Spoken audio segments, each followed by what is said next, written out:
Hi guys, welcome back to another episode of Sin and Tonic. Today's story is that of Chris Watts, a family annihilator situation with a twist. Let's go. Sin and Tonic! Where to start with this one?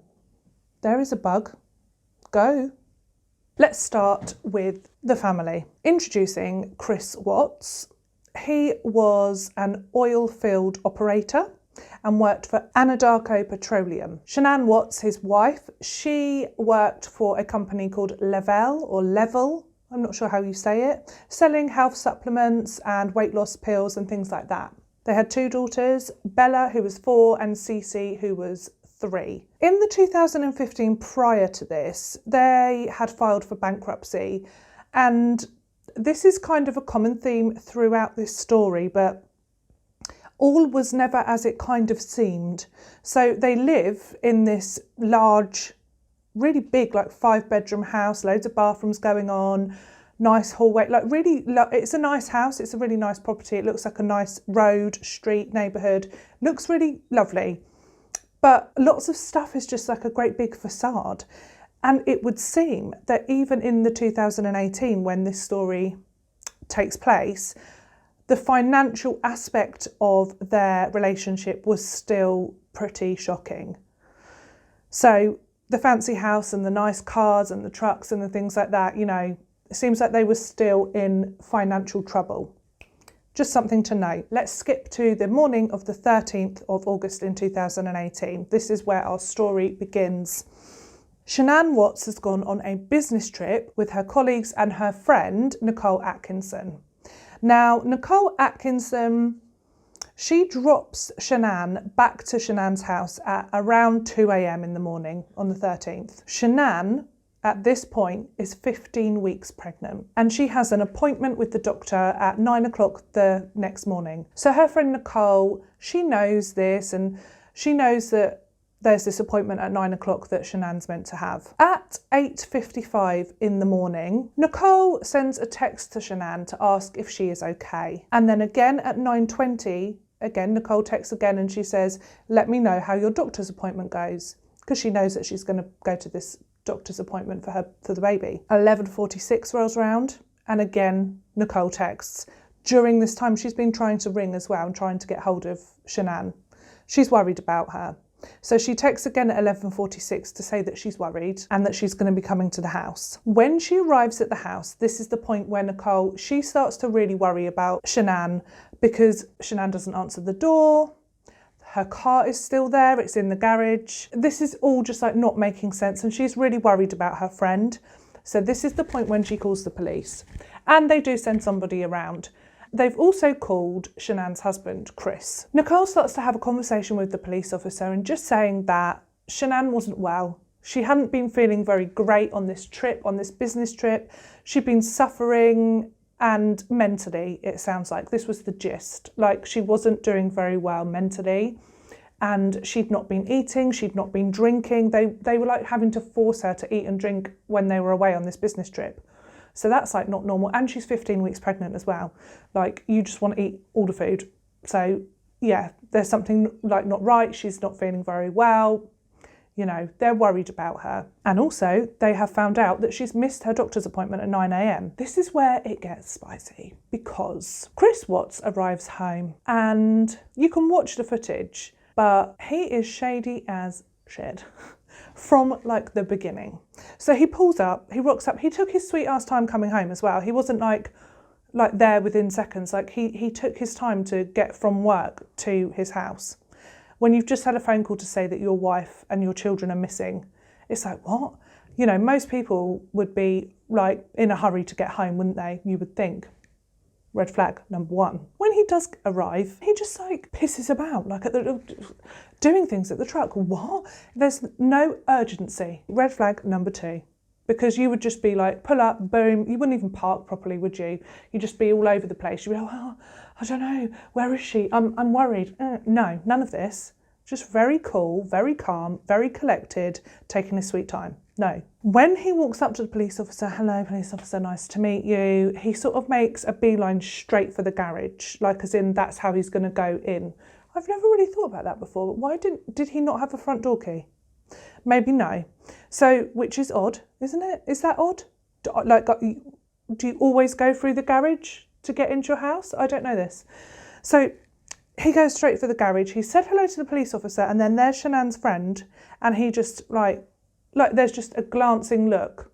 Not like, oh, hi, Nicole. So they're clearly not like friends. They're not like bezzers. But it's like an awkward moment. He's just like, thanks, like that. Thanks, call the police. Oh. Do you know what I mean? Like, oh, because she cares. What? So he walks past, goes into the garage, gets in, and then he goes to Shannon's car. Here comes red flag number 3. Because he doesn't just go to her car and whip the door open, whatever. I don't even know what he gets out of the car, but I'm thinking it might be keys, because he obviously didn't have a front door key.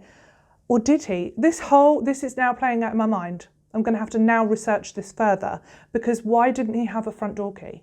Why did he not go through the front door? So to me, the only thing that makes sense is he went to Shannon's car knowing that her keys, house keys, would be in there. Maybe that's what he got out of the car. So he goes through the garage, he opens Shannon's car, he gets something out, which I'm assuming is keys to get into the property. I don't know. Do you lock the door between your garage and your house? I don't know, but he got something out of her car. But the red flag part is that he didn't just open her car door and get whatever it was that he wanted out. No, he sort of walked to the car and then he looks in. It's all very quick, it's not slow. I'm doing it in slow motion because it's like for effect.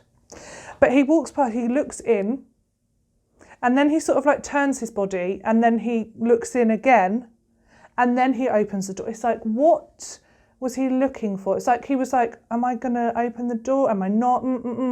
It was all just a bit odd. His body language was very odd. Like from the minute he pulled up, it was like, you're being weird. Like, this is weird. You're not being normal. No. Then he goes in through the side door of the garage into the property, into the house. And there's a good amount of time where he doesn't just, I mean, it's a big house, but he didn't literally just walk through from the garage and then let the police in and her friend. He didn't do that. There was missing time. So whatever he did, what did he get out of her car? If it was keys, great. Was it keys? We don't know. He got something out of her car. What did he do with it? Was he getting rid of something? Was he like, tidying something up? We don't know, but this is going on. Shady. Shady is the word for this. His demeanour the whole way through. So then he lets the police officer and Nicole, her friend, into the property, into their house. And then it just gets even more weird. Something to note, I liked this. So Nicole is on the phone to Shannon's mum, right? She's on the phone to her mum. And they're like trying to say, because Chris took his time coming to the house and like Nicole's really worried. So she's talking to the mum on the phone. She's like, do you know like the key, the number to like open the garage? I'm assuming like you can open it with a beep beep, or there's a code in case you lose your keys, and then it would open. So she's on the phone, she's like, I want to know the code, and the police officer's like, even if they give you the code, we can't just go in to her house. We need permission from the homeowner. And obviously Shannon's not here, or she's incapacitated. Is that the right word? Yeah. So we've got to wait for Chris. He's like, hold your horses, love, chill. But she carries on anyway. Do you know the code? Do you know the code? And then when Chris arrives and has this awkward encounter with the whole thing and he goes in, when he's like in, the policeman and Nicole are waiting at the front door and she's like, can I come in? And he's like, oh, if he gives you permission. And the mum on the phone, Shannon's mum, she's like, you just walk straight into that house. Like, she's like, I give you permission. So it's all like, woohoo. She is like not having any of it. She's like, you can go into that house, love. I thought that was cool. It almost felt like the mum knew. Then there is a search of the property and they go around the house looking at things, talking to Chris, who's absolutely still shady as hell. Like, like just really crap at like lying and acting, and it's just like there is something going on here and you are just being weird. So like he finds her wedding ring on the bedside table, like holds it, like he's just a weirdo. Like, so they do that. Then they find her phone, and her poor friend Nicole, you can just see her face drop because she's like, she hasn't got her phone. The master bedroom, when they show the body cam footage of that, the bed again is completely stripped. There's no bedding for the girls or in the master bedroom. They find Shannon's handbag on the kitchen counter and her medication is in there. And again, there's another moment where Nicole is just like, oh my God, like, you know, she needs that medication, she hasn't got it. And the whole time, Chris is just acting like an absolute moron. When they look at her phone, when they've turned it on and they have a look, there's messages on it from Chris at like, I don't know, something in the morning, and then 12 o'clock. Please tell me you're at home. Twat. At this point, let's just talk quickly about Shannon, because I think it's important to in this story. Her story, really. From the sounds of it, she was an incredibly strong woman. She was diagnosed with lupus, and before that she was like quite vibrant, quite energetic, live, like, you know, she had a zest for life. And she was like a go-getter. By the age of 25, she built her first house, and I'm not talking like a 2 up, 2 down. It was a big bugger. Like, she built a house to sell, I'm assuming. She worked really hard. She was a hard worker. She was confident. And I think her confidence and her strength, I guess, and I really don't like this when this happens, but it really does a lot. Kind of like, people didn't like that. So it came across as overbearing, and rather than strong and determined and a hard worker is the gist of what I get when I look into it. Lots of people like that didn't even know her, by the way, thought she was overbearing and that, you know, poor Chris, as if. Anyway, we'll talk more about that later. But yeah, she was strong, she was hardworking. She got diagnosed with lupus and then she met Chris in 2010. And in her own words, there's lots of images and videos that she'd shared and writings and things. She was very present on social media, very. And she shared lots, and she would share about her journey with lupus, and she shared her story of her and Chris and said that, you know, she met him at a low point for her, at a weak point for her, where she'd just been diagnosed with this disease and was not feeling good, not feeling her best, feeling tired all the time, like she had the flu. So really down, like she had a really low moment in life. You know, the peaks and the troughs, and she met him in a trough. Interestingly, they met in 2010 and they married in 2012. And she said that despite her efforts to push him away, like she tried quite hard, it would seem, to like, I don't know, push back. Maybe because she felt like it was too good to be true, and why would he want to be with her when she wasn't well, and blah, blah, blah, what, you know, why? And she kept pushing him back. He went with her to like a colonoscopy. Sexy. And stuff like that. So, like, you know, she thought, I think, that at some point he would be put off, but he never was. Social media is a funny thing, isn't it? But their life seemed spot on social media. Even at the points when they were desperately unhappy, you wouldn't think that from the things that she was posting, and, you know, isn't it always the way? But that was how it was. A very big facade again. You know, they were living in this huge house but had no money. There was this big facade of like how amazing and lovely their life was, when really it was falling apart at the seams. What came across throughout all of that, though, was how much she loved him. She was willing to go the whole hog for their marriage. Back to the present, 13th of August 2018. They've looked around the house and they've searched it. And then a neighbour comes forward, and that neighbour says, yo, I've got some CCTV footage. Would you like to have a look through it? And they're like, yes, please. And he puts up the CCTV on like his telly, his big TV. And Chris is like, he doesn't know what to do with himself. Like, he's shitting himself. You can tell. You're watching this and it's like, what are they going to see? Because the guy's like, oh, I've got CCTV like pointing like that way towards your house. I might have been able to see when she left or went or whatever. Ah, can you imagine? Like, oh my God. But kind of super annoyingly though, in the early hours of the morning, you can see Chris's truck and it pulls up into his driveway, but you can't make out much else. You can see him sort of like coming and going and like loading stuff, but it's not clear. Imagine it was though. They would have had him there and then. Time that they're watching this CCTV footage, Chris doesn't like really look at it. He doesn't look at it. I think that's like a defense mechanism. Like, if I can't say it, it's not happening. And he just yaks the whole time. Like, oh, by the way, she's 15 weeks pregnant. Like yakety yak, like really weird body language, hands on his head, like almost like, oh my God, like, do you know what I mean? So interesting. I bet like a body language person would have a field day with it. But, So, yeah. And then the police officer's like, oh, you go home and I'll see you in a bit. I'm just going to talk to your neighbour. Which must have made him feel even more like, oh, weird. And as he should. And the neighbour is like, there is something wrong with him. And I just had a weird moment where I felt like my eyes crossed again. I think I need to get my eyes checked. It happened last week, didn't it? So, yeah, the neighbour's like, he's not acting normally. He's normally just like dead calm, really subdued, keeps himself to himself. Like, do you know what I mean? And this guy that's like panicking, like chatting non-stop. And the police officer makes a valid point. He's like, well, his wife and children are missing. Cut him a break, basically. Like, that makes sense. You don't know how you would react or act in a situation like that. But there are things that...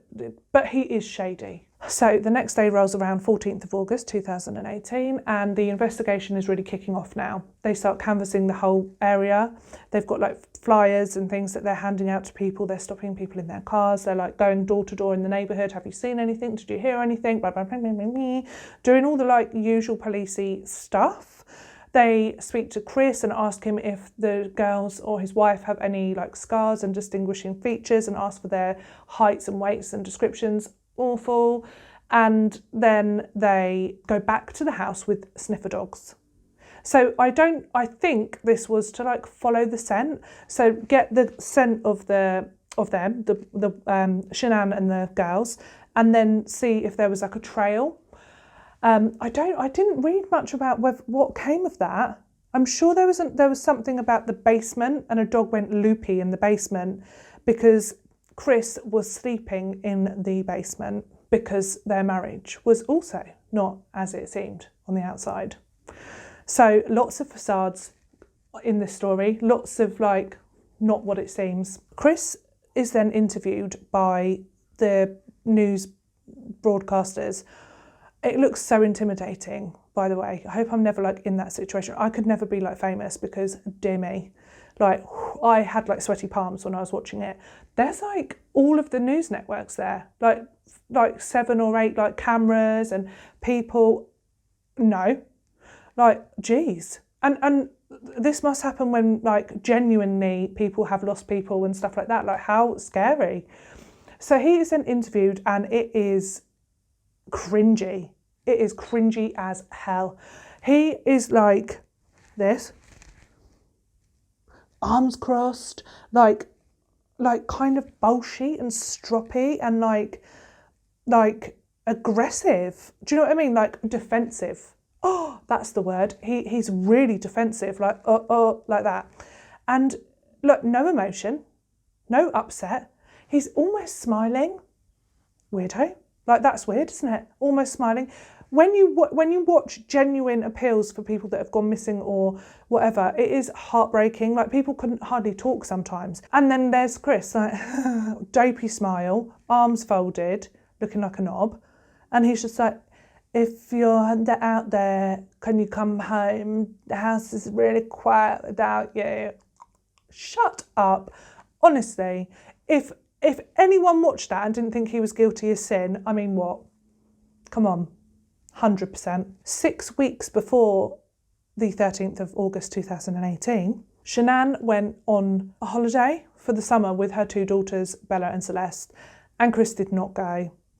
And the messages and text messages that they found on her phone and Chris's phone, like, it was just a dire situation in their relationship. He was cold. He was uncaring towards her. They weren't having sex. It was like he just wasn't interested anymore. Like, light gone out. And it's awful to read the messages between them because she is like willing to fight for their relationship. She's desperate for things to be okay. She's willing to do anything.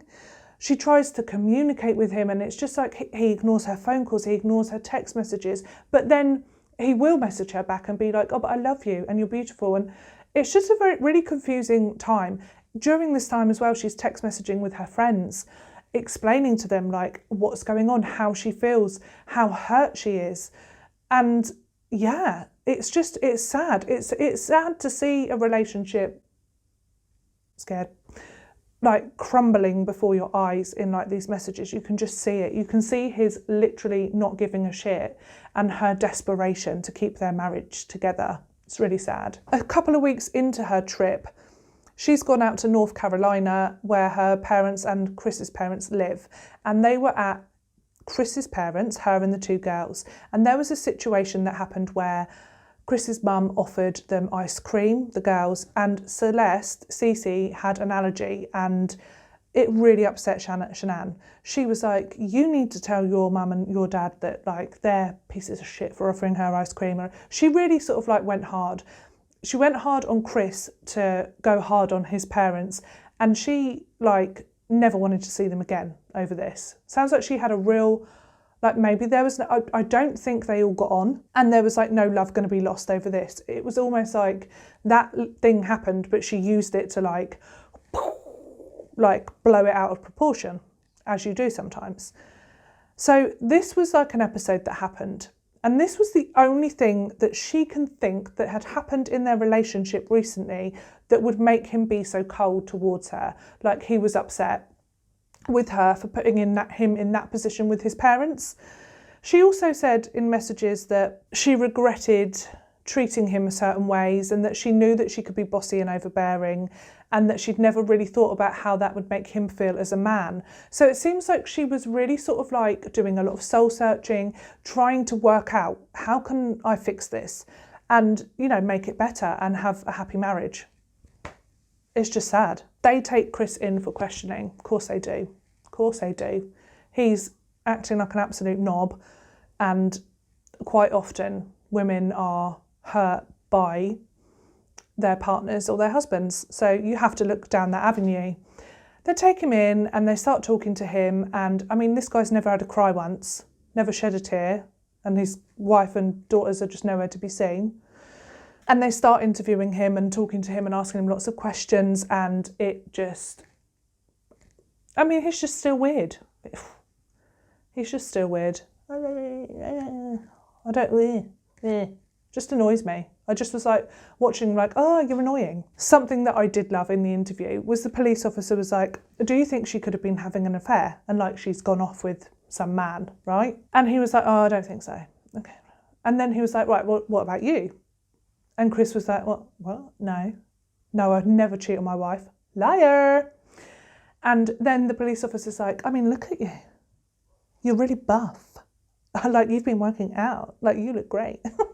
And he was like, I've seen pictures of you back in the day when you met Shannon, and now I look at you and you're a very different man. I was like, whoa, who is this detective? He's like speaking his truth. And he was just very straightforward and like blunt about it, but I liked it. I liked him. And he was just saying, you know, why are you working out? Normally, when men do this, it's because there's another girl on the scene. Have you got a girlfriend? Are you having an affair? And Chris was like, no. They arranged a polygraph for Chris the next day. I suspect that at this point, I suspect when they were interviewing him, before even they interviewed him, that they were like, this guy's well suspicious, and had inklings. But yeah, so they were like, we'll get you in for a polygraph, matey. That all right? And he was like, yeah. In his televised interviews with the press, Chris made mention to an argument he didn't make mention, he was asked. They were like, did you, difficult question, but did you argue the night before she went missing? And he was like, we had an emotional conversation. So yes, you argued, yes. Shut up. He was also asked about this in his police interview, about their emotional conversation. And he said, yes, they did have this emotional conversation, and that 6 weeks prior she had gone to North Carolina with the children, like we know, and that they had done that because they wanted to have time apart to figure out their relationship. Yeah, he mentioned things like they had no spark and blah, blah, blah. So he was being forthright about the fact that their marriage and their relationship had problems and that they'd had their emotional conversation the night before she went missing. August 15th, 2018, Chris rocks up for his polygraph test and he fails, of course. And again, I liked her as well. The polygraph lady, she was like not having any of it. She like hardcore. She was like, no. You failed, love. Don't try and like say that you told me the truth, because he said, I told you the truth, I promise you, I told you the truth. No, you didn't. She's like, we don't, that's beside, no, you didn't tell me the truth. We know that's a lie, let's move on. Like, she was just like, whew, she made me scared. He then confesses to his affair, which asked days before, he was like, no, I'm just buff because I want to be. He then admits the affair. I think like to detract from the fact that you've just failed your lie detector, love. He's like, oh, by the way, yeah, I did have an affair though. Like that. And they're like, yeah, whatever, we know. Oh, and they knew already because they'd already interviewed his mistress. Oh, check that out. So they'd rung, like, you know, mate, they're going to ring everyone. They're going to find out about you. It's your wife. She's gone missing and you don't seem to care. They've rung his work and they were like, oh, do you think he had any girlfriends? And somehow it comes out and they find out about Nicole Kissinger. So they're like, mate, we already know. And she had a little chat. She told them everything, like when they met, like how long they've been seeing each other, that Chris had told her that he was leaving his wife, Shannon, and that was all in the process, and that they were like getting a divorce and it was no thing. He'd lied to her. He'd basically said, I mean, Shannon was under no impression that she was getting a divorce. She was fighting for her marriage. He wouldn't even talk to her and tell her what was wrong. So a divorce, my arse, that was not in the making. No, maybe in his mind, but he was so cowardly. She asked him numerous times. Shannon, sorry, I'm going back to Shannon. Shannon had asked him in text messages. She'd asked him face to face on the 6 week break. He came out for the last week of that and just was cold. Like, he kissed her once at the airport and that was it. They hadn't seen each other for 5 weeks. He rejected her for any sexual advances that she made. He was just cold and hard and cruel. And that's really heartbreaking, isn't it? And then she asked him outright, did he have an affair? Was he having an affair? She'd asked him numerous times. He had many chances to say that he didn't want to be in this relationship anymore. And he never did. Certainly didn't mention a divorce. Nicole Kissinger, the mistress, she did not know about the pregnancy though. So, I mean, why would she? He says that they're like in the middle of getting a divorce, but then all of a sudden his wife is 15 weeks pregnant. Makes sense? So yeah, she said she found that out along with the rest of the world in the media. Here we go. Moment of truth. Kind of. The police and detectives, they're super clever, aren't they? And they use a tactic, I don't know what it's called, I have forgotten, I did read about it, I've forgotten it. But they use a tactic where they suggest what could have happened, but it's not quite as bad as what really did happen, right? So they think he's killed his wife and his children. That's what they think. But he's never going to admit to that. So they give him a story that he can admit to, which opens the door for them to start probing him, right? It's clever. So they suggest, did Shannon hurt the girls? And you saw it, and then you hurt her because she'd hurt your children, right? And he's like, can I speak to my dad? So his dad's there, hang on. He's flown in from North Carolina. So they let his dad in. They're like, if we let your dad in, will you tell him what happened? And he's like, I want to speak to my dad, right? Dad comes in, and then Chris just blubbers away. And he just says, I can't protect her anymore. I don't want to protect her anymore. Makes me so cross. I will get cross in this one because he angers me muchly. He said to his dad that Shannon smothered the girls in a fit of rage because he had asked for a divorce. Piece of shit. His poor dad. So just boom, he's just found out that his granddaughters are dead, killed by their mother, and that his son has then killed their mum. What a lot of information to take in, and how heartbreaking. How heartbreaking is that? And how conflicting is that? Like being grief-stricken, and also then the worry that you would have for your son if you think that that's what's happened. Oh my God, like the emotions there must be just, that's too much. Police officers come back in. Dad goes off eventually. And then Chris, then they have the opportunity to probe him because they're like, we know that isn't what happened. They just say to him, are you happy with the world knowing that Shannon killed her children? Because you shouldn't be. Because you did it. Because she did not hurt her children, and she was a very lovely mum. Oh, it's awful. It's awful. At first he's like, yeah. No, what? Oh, I was like, oh my God. Just the fact that he said yes once, I was like, I want to poke you in the eye. Hard. So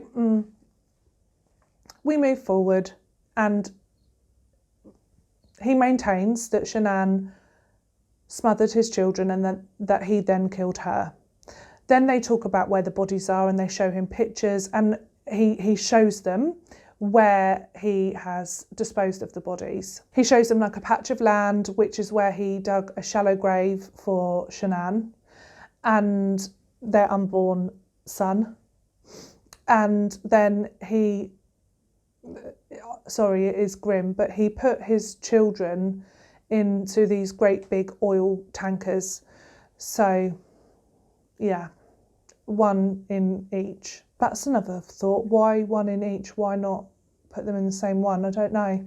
You don't know what was going through his mind, but in each oil tanker. They're really huge. I'll show you a picture because it's hard to describe, but in there. The top of the oil tankers, the hull is only 8 inches wide in diameter. Let's go over what likely happened. 3 days before the murders, Shannon was on her business trip, and Chris was meant to be looking after his 2 children from Friday, Saturday to Sunday. On the Saturday night, Chris got a babysitter and then took Nicole Kissinger out on a date. Classy. They went to the Lazy Dog and had a meal, and at 10:30 he went home. Got cash out to pay the babysitter, went home. Now, the stupid ass used his joint account with Shannon. She checked the bank and she saw, when she was away on her business trip, that he had taken somebody out for dinner. Now, he had told her that he'd gone somewhere else and done something else, but she could see on the back, why? But she could see that he had gone out and taken somebody out for dinner from the price of it. She asked him what he'd had as well, and he said, and then she was like, well, that's only $20. Like, where's the other $40 gone? Idiot. Part of me feels like this was the point where he wanted to get caught, because that's a very stupid thing to do, to use your joint account to take your mistress out for a meal. So he's completely aroused her suspicion now. She was already suspicious that he was having an affair, and he'd asked her, and she'd asked him numerous times, and he'd said no. Also, he had stopped having sex with Shannon and refused to, so she did really strongly think that he was getting it somewhere else. He said that when she returned home from her business trip at 2 a.m, he suspected that she knew about the affair and the meal, and that was it. He was caught. He then claims that they had sex and that they argued. And they argued because he said he wanted a divorce. Just had sex. Okay. She then threw in his face, this is what he said, that he would never see his kids again. And he flipped. And he strangled her to death. He says that she didn't fight back. There was no defensive wounds on him whatsoever. Nothing. Not on his hands, arms, anywhere, face, none. He was unscathed. He then says that Bella walked in and that she asked what was wrong with Mummy, and he said that she was sick and they had to take her to the hospital. He then wrapped her body, took her downstairs and put her into the back of his truck with his children, and then drove them to the site where he buried Shannon's body. Something to note here is that that drive takes 45 minutes, 45 minutes to an hour. He drove there with his children alive in the back of his truck and his dead wife, and at no point did it cross his mind to go a different way. He knew what he was going to do and he didn't stop. 45 minutes to an hour. When they arrived, I'm going to say this bit quick because it makes me so sad and I hate it. He smothered Cece first with her blanket. I don't normally do cases with children. I hate it. His 4-year-old daughter Bella was quite smart, and she said, "Please don't do to me what you've done to Cece." And her last words before he smothered her as well were, "No, Daddy." He then put their bodies into the 2 separate oil tankers and drove home. Sorry, that was heavy. He then made some phone calls. He phoned the school, the girls' daycare and nursery and school, and said that they were being deregistered. And he then rang a realtor about selling the house. Oh my God. He also texted Nicole Kissinger about their future together. How lovely. Shannon's family didn't want any more death, so there was no death penalty for this case, and he pleaded guilty as well, which I think if you plead guilty that takes the death penalty off sometimes anyway. Not sure. I might be wrong there. But yeah, so he pleaded guilty to all of it in the end. So he completely changed his story. Originally, he had said that Shannon had killed the girls and then he'd killed her. But what I just spoke about was what he then admitted to having done. And of course, he's the only person that was there. So we don't really know exactly what did happen because it's only his word. But it sounds probable. The only thing that is questioned is the fact that there were no defensive wounds on him, and his story about the fact that Shannon was awake and they were arguing, and that's why he killed her, because she threatened the loss of his children. Lots of people actually believe that she was asleep, and it kind of would make sense. This man has been cowardly throughout the whole thing, so it seems very likely that he waited for her to be asleep. And I guess if you're in your bed and you've got the covers over you, there's also some marks on one side of her face in the autopsy and things like that. And the finger marks, it's like she was sort of pushed against the bed and had no way to move. So my gut tells me that might be what happened, because I do think her dad did say, my daughter was a fighter and she wouldn't have gone down without a fight. And I think so too. He couldn't get out of his relationship, so he killed his entire family to start a new life. Yeah, he's the sort of guy that would just wait for you to be asleep and strangle you in your sleep. Come on. There are some interesting things found on the telephones of Nicole Kissinger and Chris. Just a couple of days before he murdered his entire family, he Googled, "When's the right time to say I love you?" And she was Googling wedding dresses. Fabulous. She'd also searched phrases like, "Man I'm having an affair with says that he will leave his wife," and blah, blah, blah, blah, blah, which kind of doesn't really match up with the fact that she thought he was in the process of a divorce. She also Googled about Amber Frey. Now, Amber Frey was with somebody, the mistress of somebody who killed his pregnant wife, and Nicole Kissinger was Googling about her. She also Googled about Amber Frey's book deal. Part of me thinks she was a bit ooh, what can I get out of this? Chris also had a secret app, God knows, it's a calculator app or something, but that's where he was keeping all of his images of his girlfriend, Nicole Kissinger, and their life. They went on trips together. He was full on having an affair, properly just literally living a double life. They often say that family annihilators, they do premeditate the event. I think he knew what he had to do or wanted to do, but I don't really think he thought it through. Often with family annihilators, it ends in the suicide of the man, and he didn't do that. I don't think that crossed his mind. I think Chris wanted a new life with a new wife, rhyming, and I think it was as cut and dry and black and white as that, which is so awful and so sad for Shannon and his two lovely daughters, because he could have just left.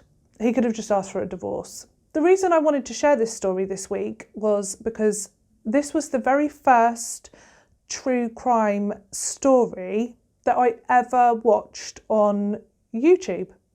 So I thought it was kind of like, because I've come back into the house now, yay! And I was really excited about doing a video. I was like, oh, what should I do? I don't know what story. And then I was like, I think that would fit, is to do like the first story I ever watched on YouTube, which made me think about making my own YouTube channel. So yeah, now that I'm back in the house. But it was a tough one, to be fair. I've always found it a difficult case because of the children. It's always really, really hard. I don't know, maybe because I'm a mum or just a human, maybe, but I don't like it. Yeah. He will spend the rest of his life in prison. There's no chance of parole, nothing like that. Boom, you're dying there, mate. Good. If anyone has any suggestions for any other stories that you would like to see me cover, please let me know in the comments, because that would be nice to do stories that you have asked for. Thank you so much for joining me for another episode of Sin and Tonic. I hope you can join me next week for another true crime story and a glass of gin. I'm back with my beautiful glasses as well because I'm inside. Ooh, bye!